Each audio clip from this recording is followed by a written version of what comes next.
July 28th, 2026. Dear Controlling Me. Do you ever wonder what things you do are based off of protecting yourself? I mean, the things that don't actually protect you. For me, I control my surroundings, my environment. I overplan, I overthink. I like to make sure everything has its own place. When things don't fit into the box I put it in, I become more controlling. I become more anxious. Last night, I was talking to a friend and I laughed and I joked, but on the inside, I didn't like how the conversation was going. And instead of saying that, I just kept on joking as if I wasn't bothered. And then by the time I tried to correct that, I felt like I was bothering them.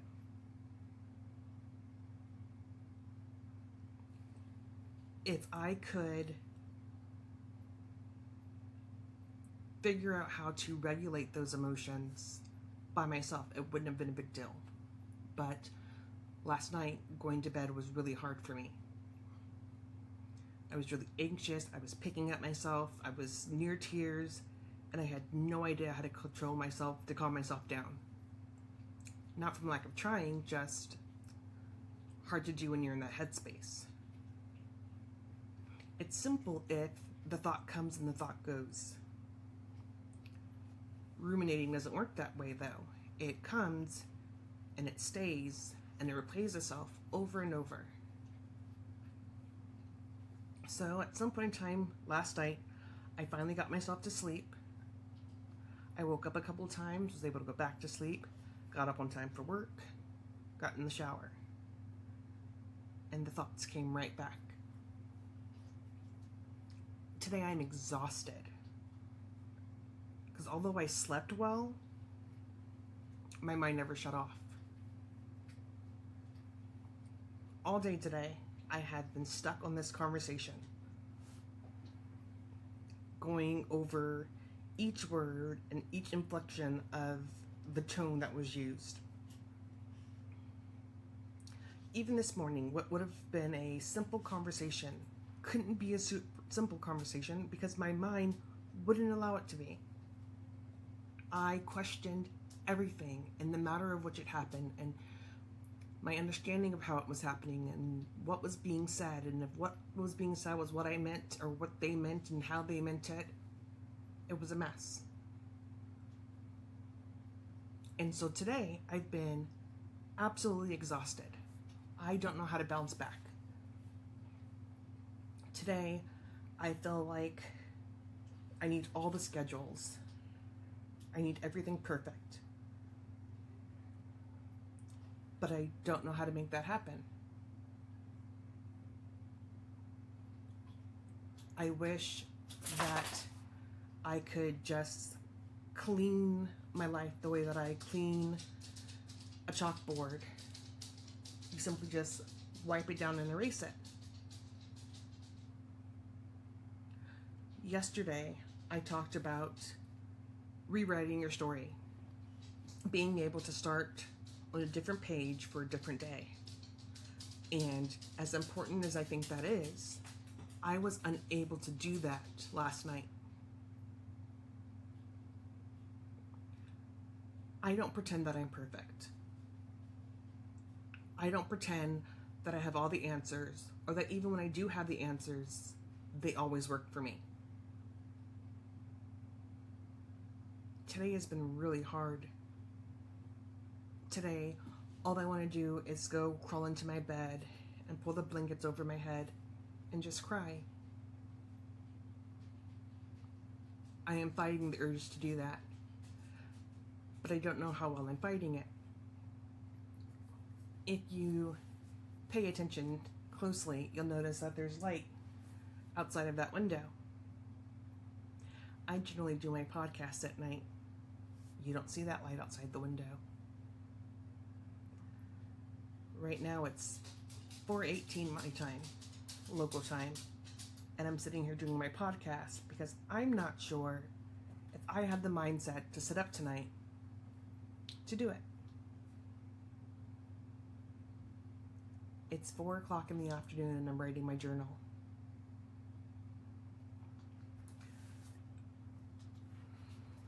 It was important for me to sit down and do my journal. Not just because I'd made a promise to you guys to do one every night, but because this is the best way for me to process my feelings. Right now, I'm unbelievably sad and unbelievably scared, and I don't know what's real or what's not.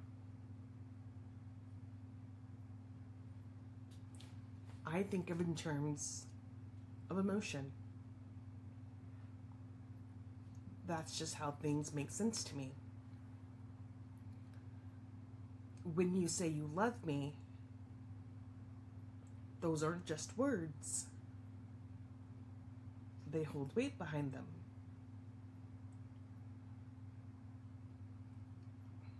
As much weight as they hold to me, I often have to remember what they actually mean to you. I have to remember that my definition may not be your definition. I have to remember that just because you say the words that you choose me doesn't mean what I think it means. For me, I liken that to me that I'm important, and that given the opportunity to line me up against people, I'd be your choice.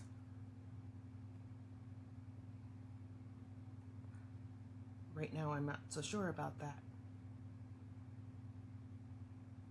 And while I would like to say that it's one unsure moment, right now I'm questioning everything.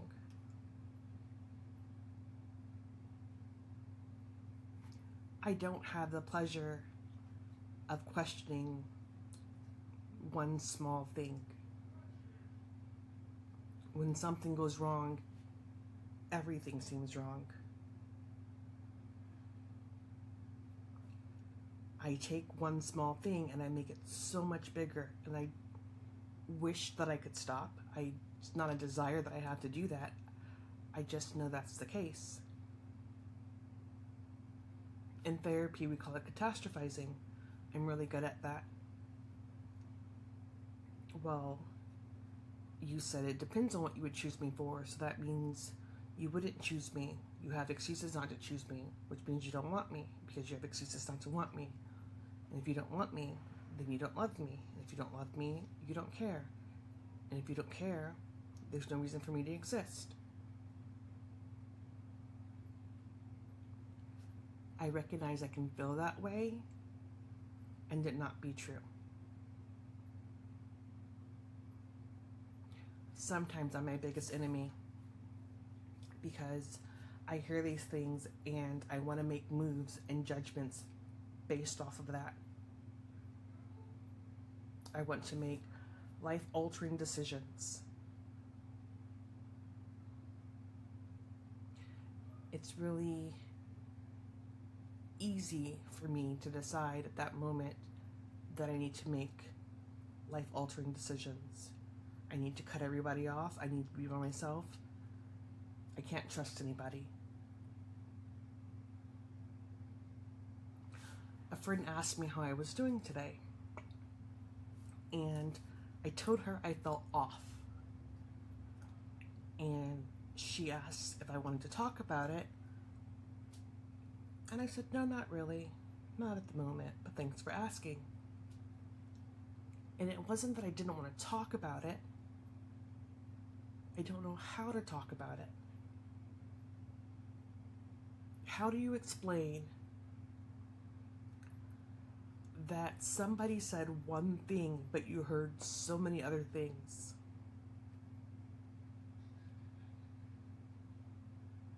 Because that's what happened. And I'm trying to process it, and I'm trying to talk myself through it logically. I know that's what I'm supposed to do, but I also know that I'm struggling. And so, typical me, instead of talking to somebody about it, I just deal with it myself. My husband often tells me that I control everything. And in my mind, I control lots of small things. I don't get to control the big things. I don't get to make decisions on the big things. It's safe for me. If I'm making decisions, then I can't be let down. You can't be disappointed if you never gave anyone the position to disappoint you. So if I control it, I don't have to worry about it. I don't have to explain it. I don't have to be surprised. I just know how it's going to be.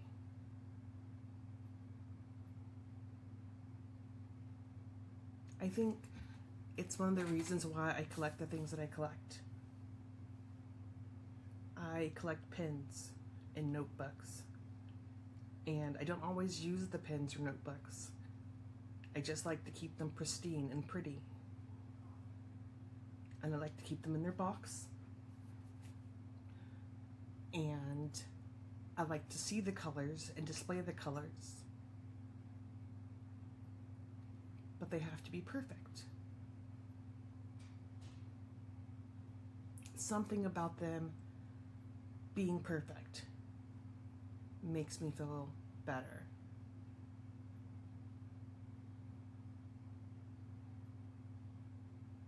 It's something that I can control. When it doesn't work anymore, I can just buy new ones. They can be replaced. Do I ever replace my pens? Not really. I don't really get rid of them. I keep telling myself that I'm going to go donate them to somebody who needs them. But I need them. I saw a TikTok yesterday and someone called them emotional support pins. And while I think they meant that as a joke, my pins are emotional support pins. Right now, when I go to work, I take my backpack that has the stuff that I need specifically for work, which consists of my tablet and my charging cord. That's really all I need. But then I also take a bag full of pens and a bag full of notebooks and a bunch of books I know I won't touch or need, but I feel like I have to have. Those are my safety items. I may never even take them out of my car after I put them in when I leave and get them out when I return home. But I know that they're there. That makes me feel better. I recognize in the real world that doesn't actually protect me. A bag of pens, a bag of notebooks. But it's something that I can trust. It's something that's tactile. I can touch it and I can know that it's there and something is right.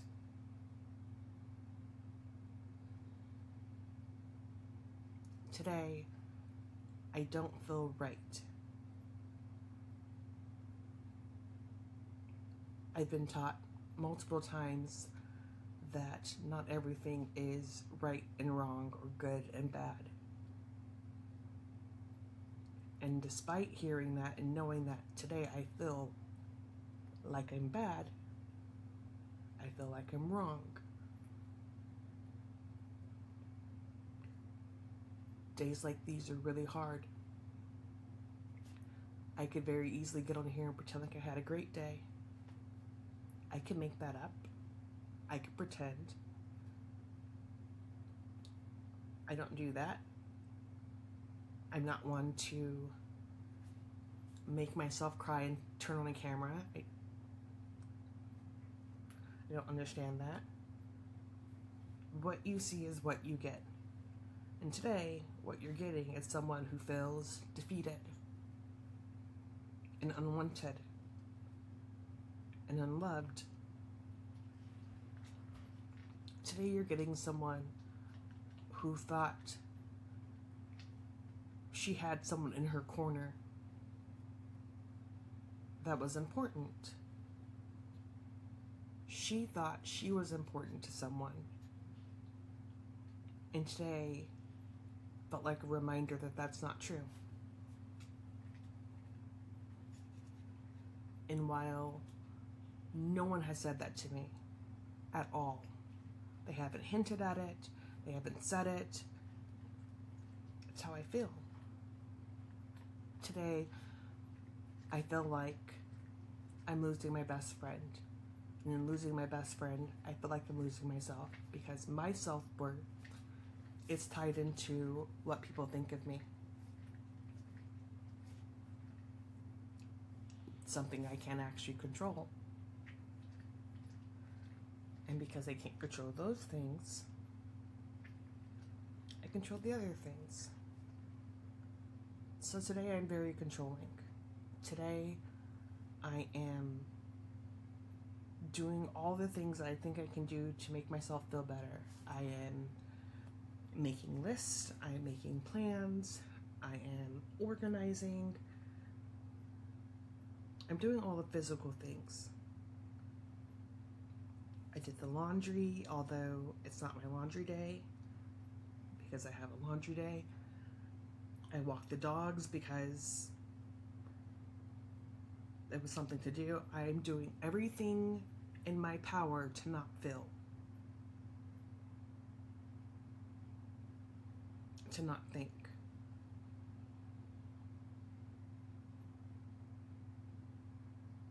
Sometimes it works. Sometimes life gets the best of me. And fighting an unseen war.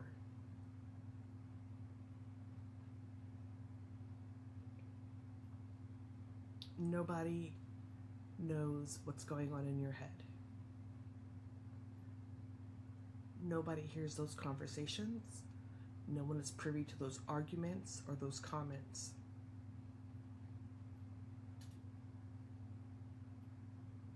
Today, in my head, they're very loud.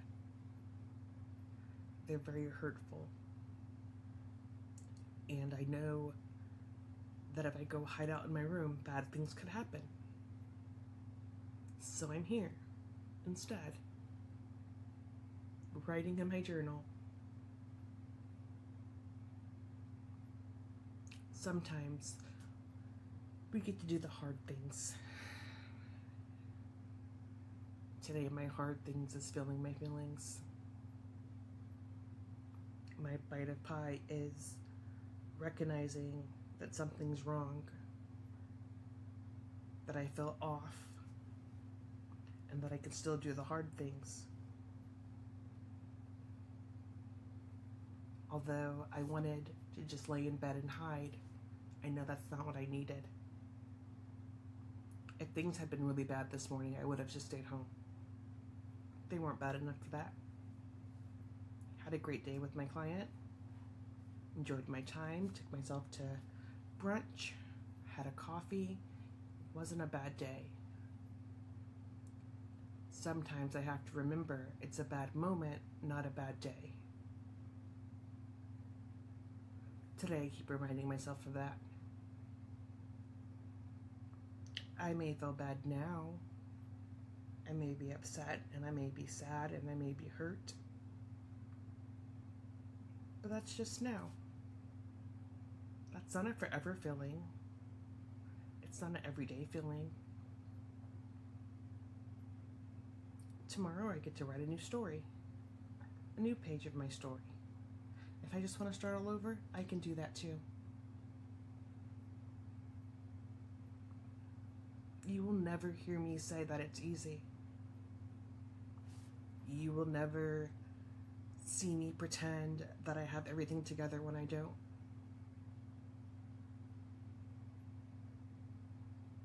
I don't act like all the things work all the time.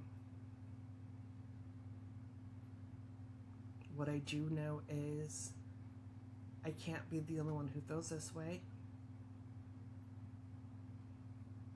I can't be the only person who drowns in the voices in their head. I can't be the only person who feels slighted every time they don't hear things the way that they need to hear them.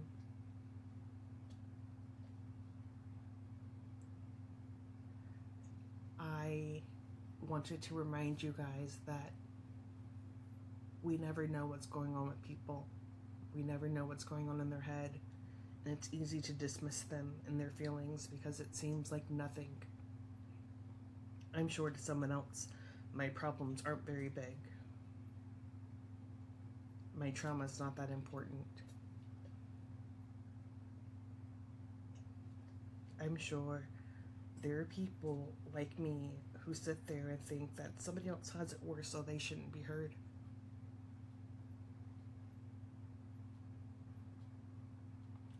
We just hide and sink away.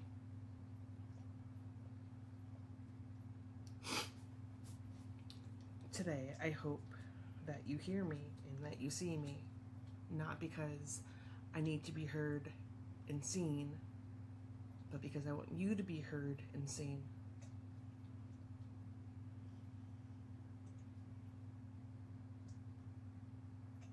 It's important for me to do my part. And for me, I think that is speaking up even when it's really hard for me. So, today, just remember, today is another page in the story. It doesn't have to be perfect. It just has to be written. And before you close your journal tonight, ask yourself, what was your bite of pie today? Until tomorrow, love you loud.